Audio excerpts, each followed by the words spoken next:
the man. And so he would kick his football at the church again and again to try and shut the preacher up. Well, 3 times his football hit the wall. And the 3rd time, the boy booted it with such force that it rocketed back off the wall and struck him in the chest.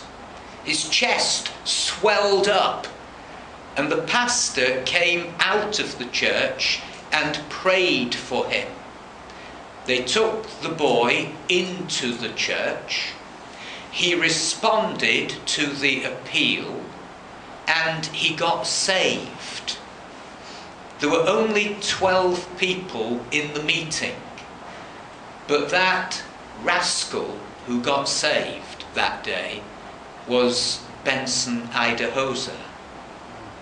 God used that young man. No longer did he have any interest in juju worship. He was engaged in village evangelism and healing.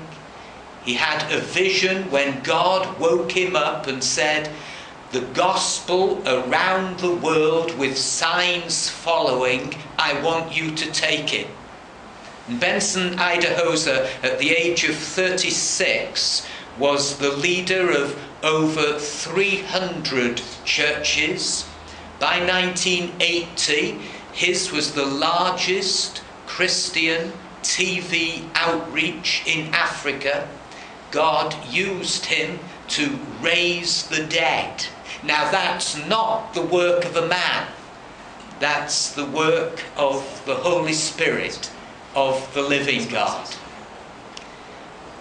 One of the ministers who comes from Ghana to our church in Cheshire from time to time used to be the head of faculty at the Bible College for Benson Idahosa for some 4 years. And this is Prince Bar in Ghana. And he tells wonderful tales of how God met with that man.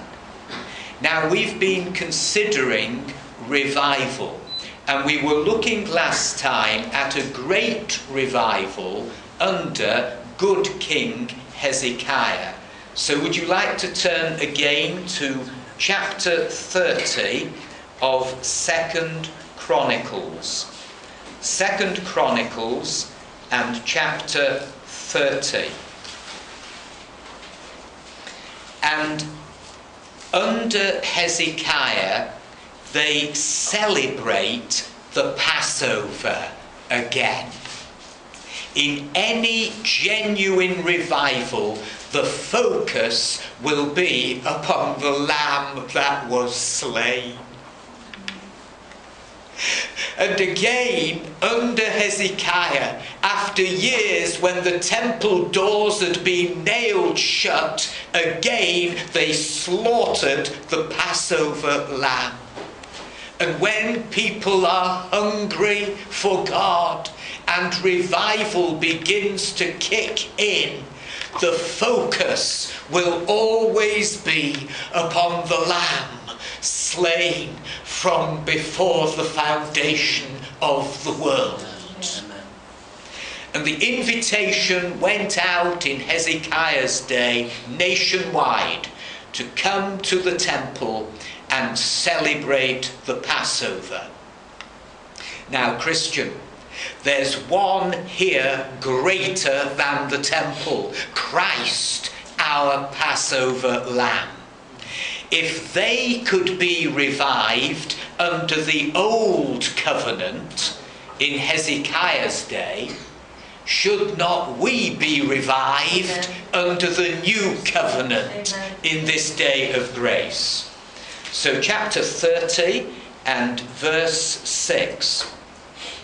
At the king's command, couriers went throughout Israel and Judah with letters from the king and from his officials, which read, "People of Israel, return to the Lord, the God of Abraham, Isaac, and Israel, that he may return to you who are left, who have escaped from the hand of the kings of Assyria.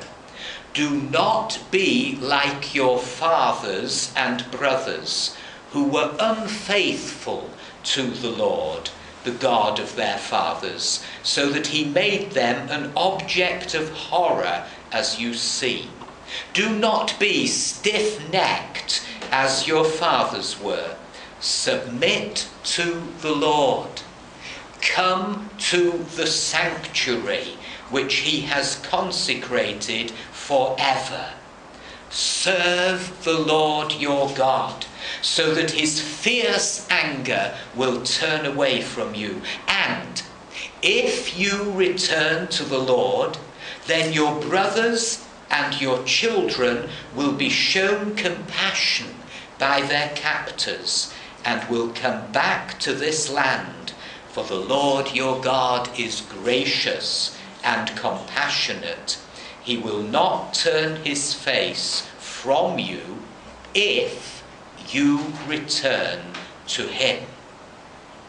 And the response to this invitation is given in verses 10 to 12.